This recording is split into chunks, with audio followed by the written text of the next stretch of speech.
So without further ado, these are just some of the reasons why a seller might decide to sell to us, even if the property doesn't need that much work or they're not facing foreclosure. Number one, in a lot of cases, if somebody's inheriting a home, in many cases, it's the kids or a kid of somebody that just passed away. That person in general has just lost a loved one. They are not necessarily prepared or ready to take on a lot of other responsibilities. I haven't had a lot of people pass away in my life, luckily, but I had my grandfather, pass away when I was in my early 20s. And I remember that processing. I remember what my dad went through. I remember how long he was, dealing with the stress of my grandfather being sick, and then how much he was grieving, and we were all grieving, but I'm talking about my dad who inherited his property, what his mind state was like at that point. And so again, for somebody in that state of mind, for somebody that's just gone through, a tough time in their life, sometimes getting top dollar isn't what they're thinking about, right? And you guys know, right? I teach on how to build wealth.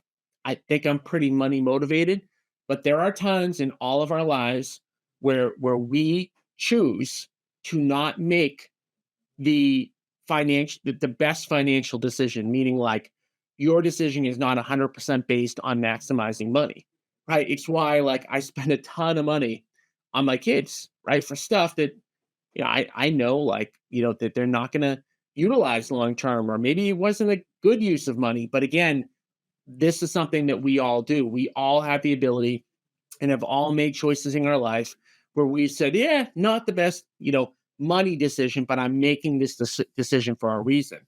The other thing with inherited properties in general is that a lot of times there's multiple people that are involved in that decision making. So think about like this: you inherit a property, you're paying taxes on that property, you're paying utilities on that property during that time period. So there is a little bit more motivation to get that house sold quickly because typically nobody's living there.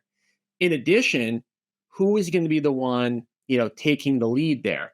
Who's going to be hiring the agent? Who's going to be making the repairs potentially? And then in addition, you also, if you have multiple people that have inherited the property, you're all getting a small slice of that deal. If there's three or four people that are going to get that, get the proceeds, well, if you take, 30 or $40,000 less than maybe market value, that's only five or 10 or $15,000 less per person. So again, this is just another example of why somebody who might have an okay house, like a lot of these houses that we buy that are probate and inherited properties, yeah, maybe they need a little bit of work, but they don't always need a ton. And a lot of times we buy them, we renovate them, and that's the right decision for that seller. Number two, divorce. I'm not necessarily sure that this one needs too much of an explanation. I know not everybody's been divorced, but I think that everybody knows somebody that's been divorced. And I think that we know in general how, when that process is occurring, money isn't always the top priority of what people are thinking about. It can be. Again, with all of these things, right? Probate, divorce, whatever, it can still be their top priority, right? Somebody might inherit a home and say, "Hey, I want to get the max value." Same thing with divorce; it can happen that way too. But there are a lot of instances where there's a divorce going on. We just actually got an agent referral on a divorce property in New Hampshire that we recently closed on, and it was messy. It was a real messy situation that the two people were very unhappy with each other. We had to play mediator a little bit. It was, a taxing deal for us, but for them, again, they needed to sell. A lot of things happened that really would have been challenging for a regular buyer. I mean, we did things, and this is the other thing, with these types of properties. In this particular example, we had to give, and this is something we didn't even know about until we actually got the property under contract. But to get one of the sellers out, we had to give them money for first lasting security. We had to literally pay first lasting security for their apartment, and we actually had to pay an agent to find them a property. And again, that's just another benefit, and can be an example of reasons. I could talk for days about all these scenarios that are not super common, but for us, they're common. Like, they won't be common for agents that are listening to this, but they're common for us. Situations where we have to front money, situations where we have to help somebody in a way that a regular buyer just can't. I mean, a regular buyer isn't going to front somebody first class security and broker money. Okay, so that's divorces. That's another situation. The third thing is hoarding. First property, first investment deal that I ever did, 13 Cameron Ave in Somerville, Massachusetts. I've got a plaque up on my wall in my office right now, right outside of the room I'm in. Um, Cameron Ave, Cameron Real Estate Group.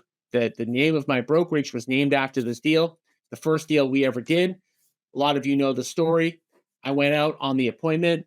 The seller barely let me into the house. It was a great property, a two-family in Teal Square in Somerville. Very, very hot location, great location. I spent a good amount of time trying to convince the seller to list with me. And when I went into her property, I didn't really know what hoarding was. And it really, like, I just looked at it. I went into her house and I just said, geez, there's a lot of stuff in here. It's kind of messy. My brain was focused on getting a listing. But what she said to me was something that, we hear over and over again, which is like, I don't want my neighbors to know I'm selling. I don't want my neighbors to be in my house. I don't want people in my property. And it was as simple as that. And as much as I wanted to list that home, she said to me, I will not let people into this house. So if you can't find me a buyer that will buy this house without going inside, then I'm going to find somebody who will. Like, I'll find somebody who will find me that buyer. It turned out that we ended up being that buyer. But again, just another example. Every house where there's a hoarding situation is different, but it's not uncommon for, us to take out all the clutter of that property. And once the clutter's out, you go, oh, wow, this property's not even really in that bad of condition. So this gets back to another point that I made in the beginning, which is like people that are driving for dollars. Like, you drive for dollars, you never would have known about this situation. From the outside of the property, you would have never known that there was seller motivation, which is why I don't advocate driving for dollars.